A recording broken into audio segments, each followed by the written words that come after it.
Hi Booktube, and welcome back to my channel. I wanted to thank the new subscribers first. I've had a few new subscribers, so welcome.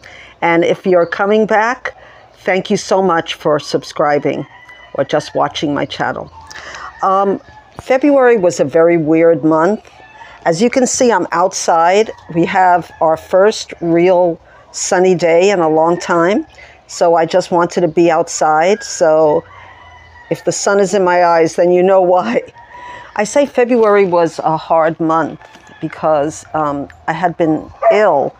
And when I'm ill, I turn to mysteries. So if you're here for the mysteries, they're going to be first. And then I also have I have 3 memoirs. I have a new release. I think that's it. 3 memoirs, different kinds of memoirs. Let me talk first about the books that I DNF'd. They're more than the ones that I'm going to show you because those are the ones I don't want to read at all. But some of them I wasn't in the mood for because I didn't want anything sad. The first book that I DNF for now, but I want to get in a better cover and maybe even, I couldn't find it in an audio, but at least I can find maybe in a better cover, a better font. And it's called The Last Jews in Berlin by, I think his name is Leonard Gross. And yeah, Leonard Gross. So what it says is, The Last Jews in Berlin adds a new and impassioned page to the history of World War II, the story of a dozen Jewish men and women who lived out the tumultuous war years in the very eye of the Nazi storm, U-boats they called themselves. And I heard a lot of good things about this book. It's going to go into each person's story, the dozen people, and that's very interesting to me because I like, you're going to hear a lot of kids running around. Mainly because I like World War II happy stories about Jewish people who survived. Of course, I read other kinds of Holocaust, literature. But I'm going to save this for a time when I'm more emotionally strong to handle it, even though it is a happy story. The other one that I'm DNFing for now is Look at Me by Anita Brookner. This is said to be one of her best books. And I've read some really good books, and I've read books that I had, maybe one book that I had a DNF. So, I don't know, it just wasn't the time for me to read this. It's about Frances Hilton, who works in the reference library of a medical research institute dedicated to the study of problems of human behavior. And yeah, it's kind of intense, and for personal reasons, I'm not really ready to read this right now. But yeah, so it's about a lonely woman, a librarian absorbed in her research, is suddenly offered the promise of untried happiness, the chance to share in the life of a glittering couple, and through them in the joys and pleasures that she has been denied. It doesn't sound like it's going to have a happy ending, and many of Anita Brookner's books don't. So I said, no, I'm not ready for that. Now, last month, I read Without Reservations by Alice Steinbach. And this is her second, maybe her last novel. And it's Adventures of a Curious Woman. I really liked Without Reservations. And this one is more of a travelogue. And, she quit her job in this one and left home again, but she wanted to roam around the world as an informal student. And I really have a lot of respect for that because she was around 60 when she did that. And I also had a lot of adventures between 50 and 70. So, yeah, I sort of want to read this, but not at the moment. What she does is she goes all over the world, Maybe it's because I can't do that right now that I didn't want to read it, but it says cooking at the Ritz, dancing in Kyoto, the mystery of the old Florentine church, Sense and Sensible Shoes, Havana Dreams. Yeah, she goes everywhere, and she wants to learn, and that sounds exciting to me, but I wasn't really ready to get into that right at that moment when I wasn't able to go anywhere. Okay, so what did I read? Yeah, good question. I read a lot of mysteries. And since it's March Mystery Madness, and I guess I have a lot of February mysteries. So let me go into them first, because I really enjoyed the books that I read. What I read mostly was a lot of Miss Silver mysteries by Patricia Wentworth. And let me talk about this later. And the first book I read, actually I read a lot of books on my Kindle. So the only book that I can show you really is The Girl in the Cellar. And though I didn't love this book, I liked it a lot. And when I went back to look over it, I liked it better than I liked it on my first time around with it, because this is the last Patricia Wentworth Miss Silver mystery. And it has like a touch of the Russian influence in the 60s. And I found that interesting. So what I wrote was that the story has a cool Russian vibe and premise. Yeah, I stayed up late to finish this mystery, but I'm not sure if it was worth staying up that late for this one.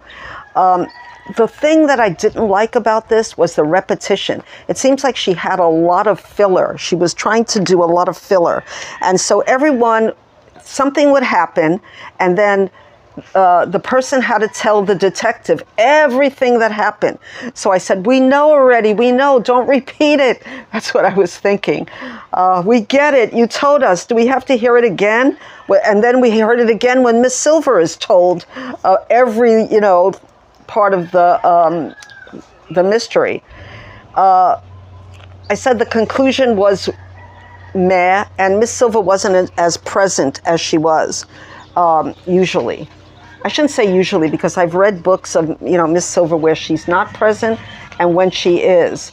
So what is The Girl in the Cellar about? So Miss Silver helps a woman with no memory reconstruct a terrible crime. The girl awakes in a dark place. She has a shattered memory. She knows neither who she is nor how she came to be in this abandoned house. All she possesses is a faint sense that someone is lying dead at the foot of the stairs. Horrifyingly, she is correct. In the cellar lies a young woman, her body broken, her head split, her life undone by a revolver shell. So she has amnesia, she flees, and finally has a stroke of luck.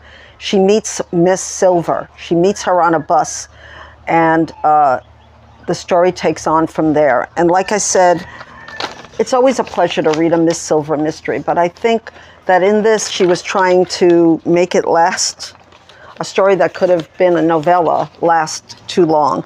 So yeah, I think I gave it like 4 stars just because Miss Silver is so great.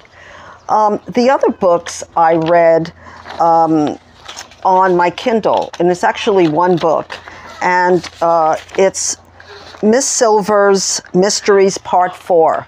And I'll try to have a copy on this side. So there's 3 mysteries, and I thought just by looking at them that I had not read any of them. One was called Dark Threat, which I found out was Pilgrim's Rest, that I had read with Janelle, and it's a great book.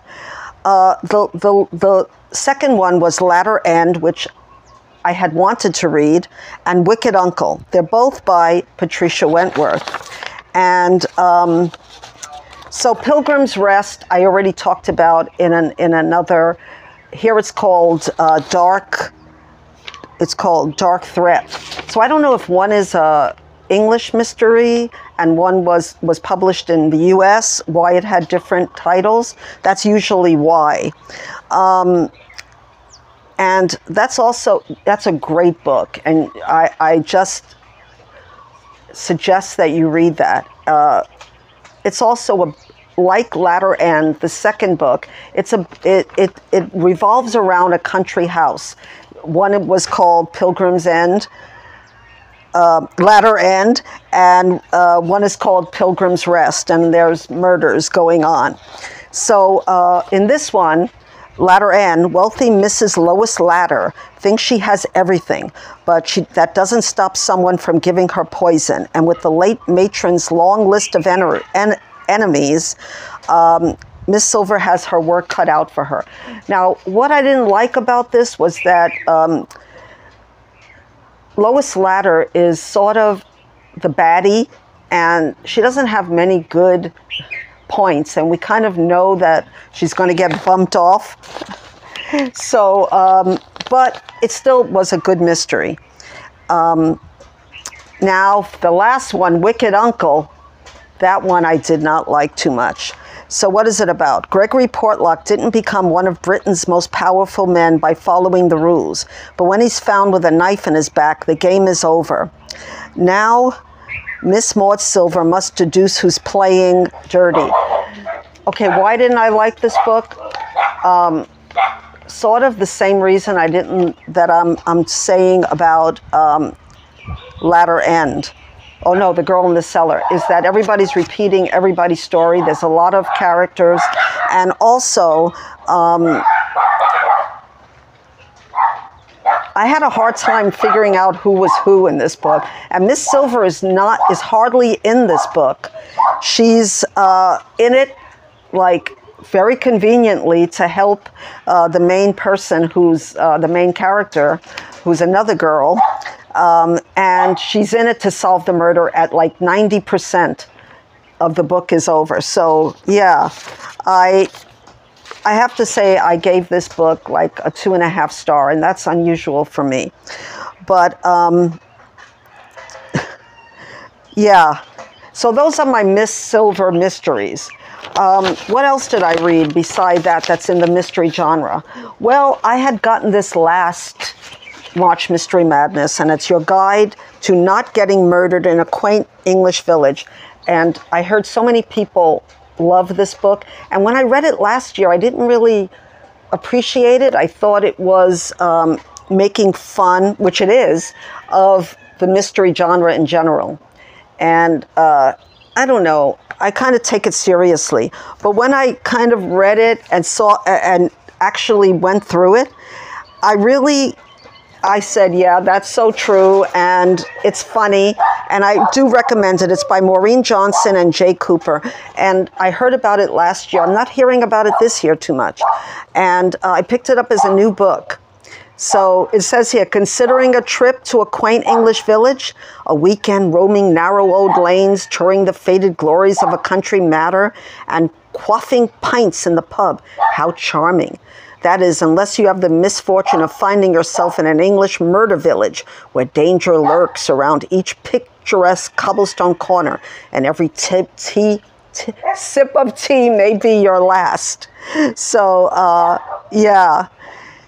And I just read now that Maureen Johnson is a best-selling author of many young adult novels, including the very murderous Shades of London series and the Stevie Bell mysteries, Truly Devious, The Vanishing Stair, The Hand in the Wall, and The Box in the Woods.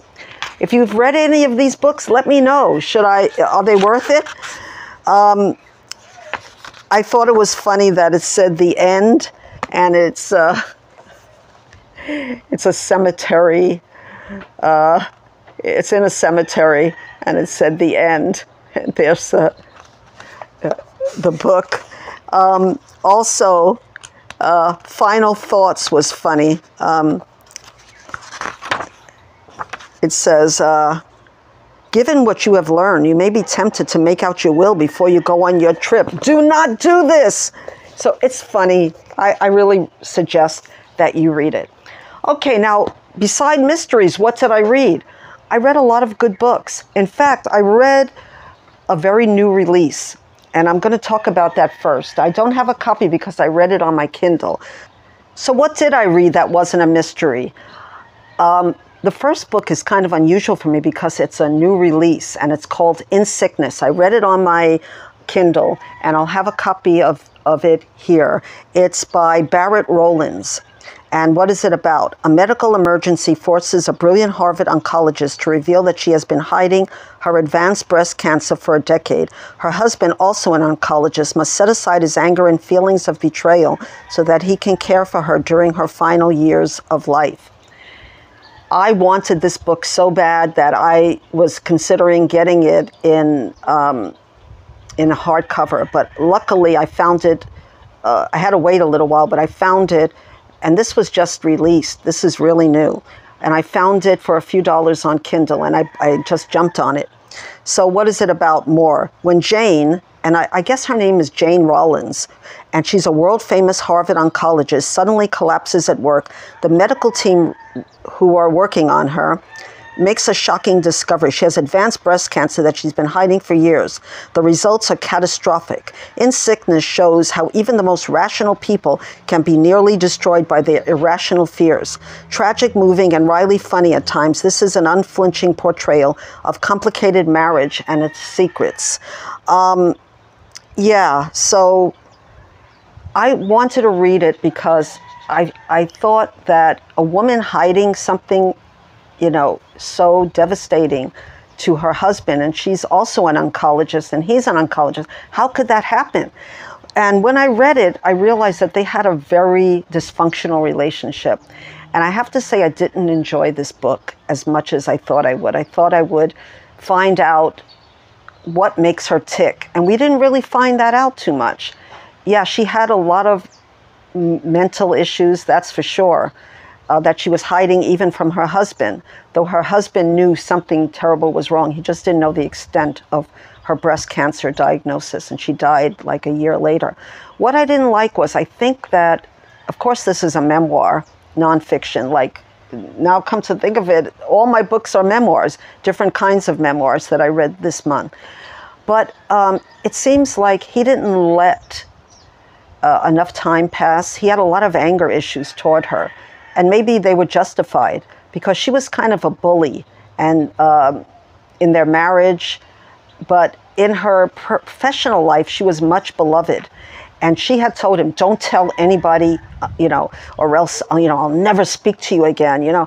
So he was sort of like emotionally abused by her. He wanted to please her so much. And yet that kind of led to her downfall. So you couldn't like her too much because of the way she treated her husband, but then you couldn't like the husband that much because of the anger it shows that he had for her when he wrote the book. So, yeah, still I gave it 3 stars. So what else did I read that was a memoir? I read 3 memoirs. And this is a pretty new book, too. This is called The Hero of This Book by Elizabeth McCraken.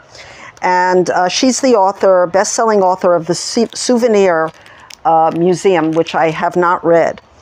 And this is a taut, groundbreaking new novel and about a writer's relationship with her larger-than-life mother and the very nature of writing, memory, and art. What I loved about this book was the writing. The writing is just perfect. But, of course there's a but, you never know if this says it's a memoir and this says it's a novel. But actually, it's an experimental memoir. And so the narrator, a writer, recalls all that made her complicated mother extraordinary. Her brilliant wit, her generosity, her unbelievable obstinacy, her sheer will in seizing life despite physical difficulties, and finds herself wondering how her mother had endured. The hero of this book is searing examination of Greek and renewal. But, and this is a picture of the author, and what I did not like about it was it's a little bit too cute. Like she says, this happened, but did it happen? Did it really happen? So you're kind of, is this a memoir or is this a novel? I came to the conclusion that, and she says so in the book, she didn't want to go into anybody who was still alive. So she wrote this experimental memoir that just had her feelings and her mother's feelings, or were they her mother's feelings? Her mother was, she was born with a deformity, and actually the author says that she doesn't like the word deformity, which makes a lot of sense. The book is written so well, yet I didn't like that cutesy, is this a memoir or is this a novel? I felt it was a memoir. That was my observation, because it just sounded too real. The only thing that didn't sound real was, so here, let me read you a little bit of it. You never told me that your mother was a cripple, a 7th grade friend once said to me, and I said, shocked, you never told me that your mother was fat. I didn't mean it unkindly. I had a fat father. The shock was partly the 19th century awfulness of the word, but also that she thought my mother's physical self was something I should have mentioned. The point was that neither of us had described our mother's body to each other. What 12-year-old girl would? How would we even brought it up? So my mother's mother referred to it as a birth injury, not a birth defect, a phrase still used in my youth. No human being should be thought of as defective. We get postcards from the March of Dimes featuring smiling children with Kenny sticks, captioned, help prevent birth defects.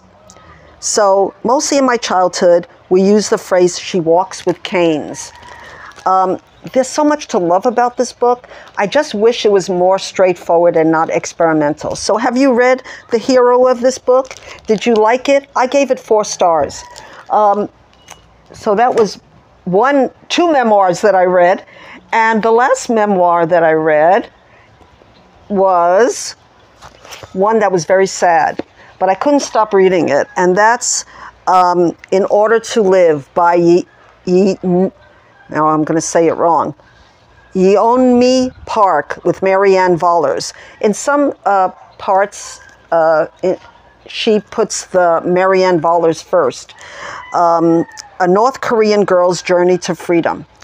And I think if I read you the back, you'll get an idea if you like it or not. But first I wanted to say that this book is simply, it's almost like she's telling the story, and the writer, Maryanne, what is her name?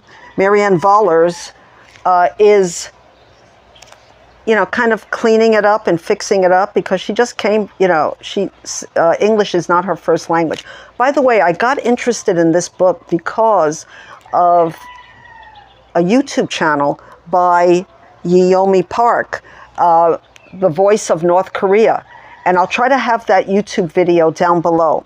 So, so this is in her words. I am most grateful for 2 things: that I was born in North Korea and that I escaped from North Korea. Both of these events shaped me, and I would not trade them for an ordinary and peaceful life. But there is more to the story of how I became who I am today. Along my journey, I've seen the horrors that humans can inflict on one another.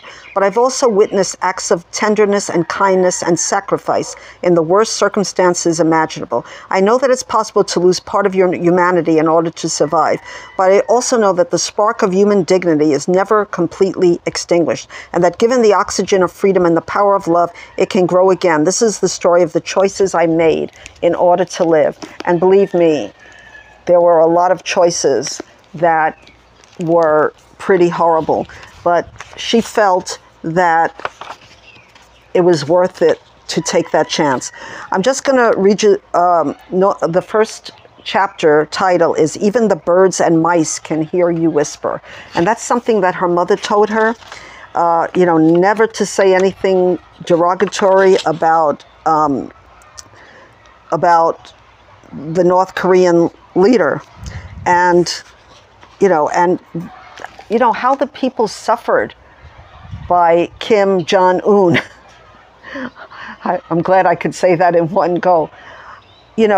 And his father. And a lot of people really believed that they were gods and they would never die. So,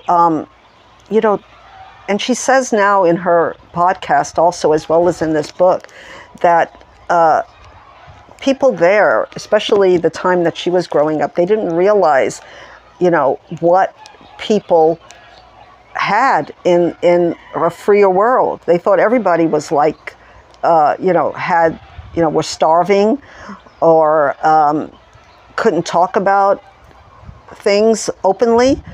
But what I found most, interesting about this book was that she says that things are changing now as the new generation grows up, and they're hearing more about, South Korea. And even though there's so much, false information being put out there by the government, what they call the Hermit Kingdom, but it's beginning to get through, I guess, with internet and everything. And she says that the young people are beginning to understand more, so maybe things will change. But this girl, who's can't be more than 30 now, had to go through such horror, it was hard to read, and so happy for her that she was able finally to escape, to get to America, to go to college, and to become an advocate for people who suffer with lack of freedom. So, yeah, I gave this book 5 stars. Even though it's not the most literary book, who cares? And here's a picture of her mother and father when they got married. I hope it's a beautiful picture. And her mother was with her during their escape. And the relationship she has with her mother and sister is just amazing, to have gone through something like that and still have your mother. And there they are now with her sister, who was lost for many years. She didn't know where she was, and finally they were together. And this is them now. Anyway, I can't really recommend this more highly, just to know what is going on. So basically, I had 3 memoirs on my TBR, that I read. So anyway, as you know, I'm a co-host for March Mystery Madness, and I have a lot more recommendations coming up for you in the coming week. And I really am enjoying, the camaraderie of March Mystery Madness. Janelle is doing a video, Too Fond of Books. I'll have her information, but you all know her, I'm sure. She's doing a video every single day. I really, I can't believe she's doing this, but I'm watching. I said, I might not be able to do a video every day, but I can watch you every day, Janelle. So thank you so much for watching. Have you read any of these books? Please tell me in the comments, and please like and subscribe if you're new. And I'll be back with a lot more March Mystery Madness very, very soon.